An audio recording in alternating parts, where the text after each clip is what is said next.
আনারস। তাহলে কোন ফলের গায়ে চোখ থাকে বলো? বলো কোন ফলের গায়ে চোখ থাকে?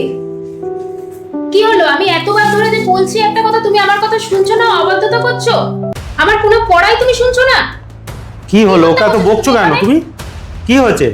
দেখো না, সেই থেকে আমি ওকে পড়িয়ে যাচ্ছি, ও কিছুতেই এখানে মনোযোগ দিচ্ছে না, আমার কোনো কথাই শুনছে না, অবাধ্য হয়ে গেছে একদম।